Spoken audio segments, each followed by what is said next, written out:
So shows like Billions or movies such as Wolf of Wall Street or The Big Shot, or if you are a Bollywood fan, right? If you've seen ZNMD and you've seen what Hrithik does, the kind of life he leads in the beginning of the show, what do all of these movies, what are they trying to represent? They're trying to show us what kind of fields, what kind of lives, what kind of careers we can lead if we pursue the field of finance.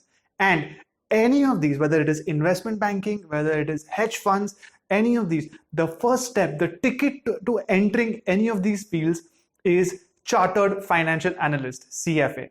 So guys, before I get into this, please do subscribe. We'll not only be posting on various different courses such as CFA, but other courses as well as case studies, which will help you not only in your academic journey, but also your career. So CFA, what exactly is CFA? Chartered Financial Analyst is the #1 course in the field of finance and investment management. Based out of UK, it is globally acceptable. So if you're still not clear, right, you all know what chartered accountancy is. CA as a course covers everything in the field of finance and accounting, whereas CFA is a specialization in the field of finance. So if investment management, meaning you have some affinity towards understanding the financial markets or economics, CFA is the course for you. So are you eligible for CFA? CFA's eligibility criteria is relatively simple again. All you need to know is you need to be minimum in your final year of graduation. So if you are, for example, pursuing commerce, if you're in your 3rd year of BCom or something, you are eligible for CFA. Now that you know that you're eligible for CFA or you're planning on appearing for CFA, let me do what we do with all our videos. Let me start with explaining you guys the studying aspect of CFA. So CFA has a total of 3 levels, level 1, level 2 and level 3. All the 3 levels have the same 10 subjects such as equity, derivatives, portfolio management, financial reporting, economics, etc.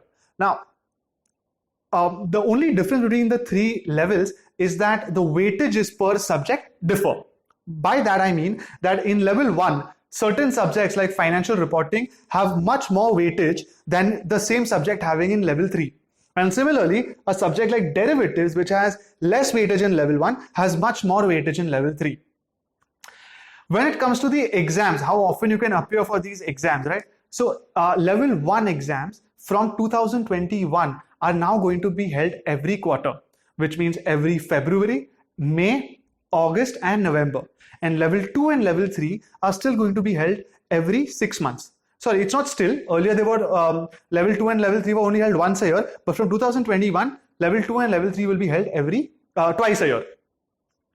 When it comes to the exam structure, now what I mean by this, level 1, it is only MCQs. One day you have to go and appear for the exam, give the exam on all the 10 subjects, and it's pure MCQs, no negative marking. Level 2 is a combination of objective and subjective questions, and level 3 is purely subjective. Now, the fun part about CFA is the passing rate. On an average, the passing rate of CFA varies between 40 to 50%. But here's the catch, I'd say, right? Level 1 passing rate is close to 40, 42, 43%. Level 2 is a little higher, 45, 46%. And level 3 is above 50%. So surprisingly, level 3 has the highest passing rate between all the 3 levels and level 1 has the lowest. And when it comes to how long does it take you to complete CFA, right? I would say that we've seen students completing it within 2 to 3 years.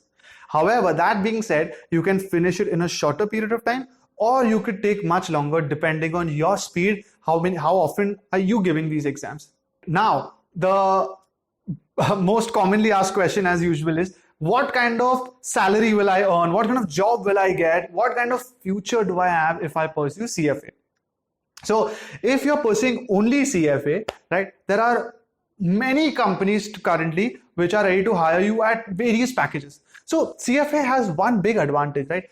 As soon as you're done with even level 1, you can directly start working in the field of finance, and you're already going to be compensated more than what just a normal graduate makes.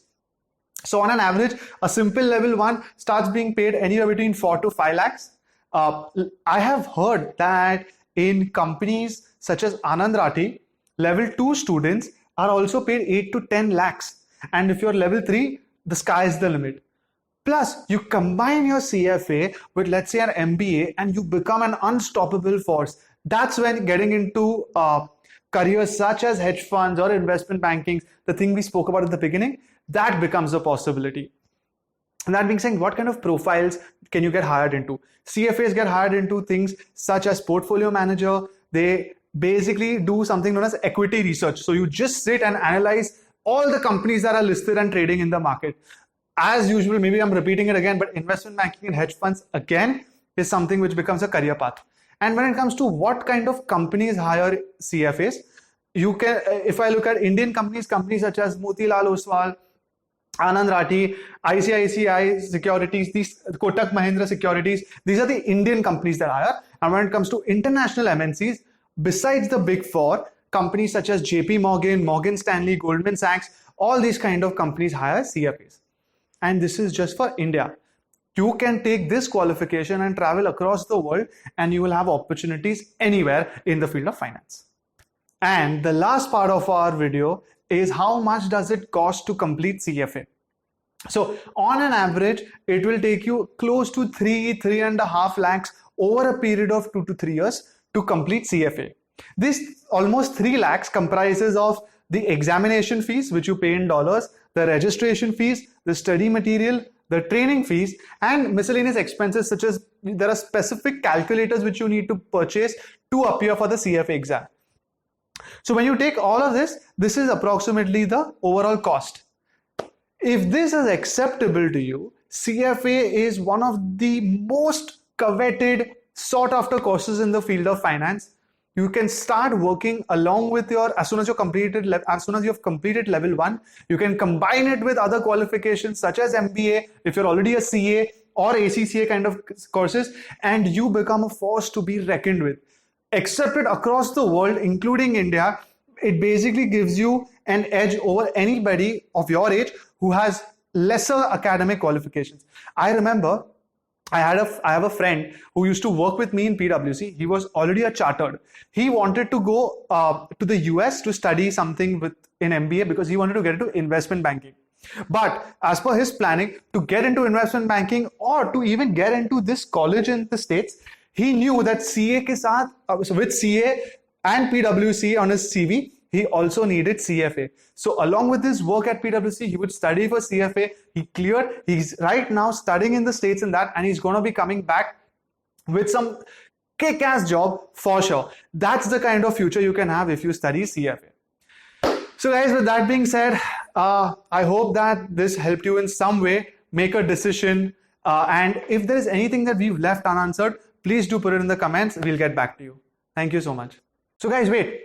Before you leave, I'm going to leave you all with the same old. Do you know what the difference between you and a successful version of you is? The successful version of you would not miss out on subscribing to this channel today.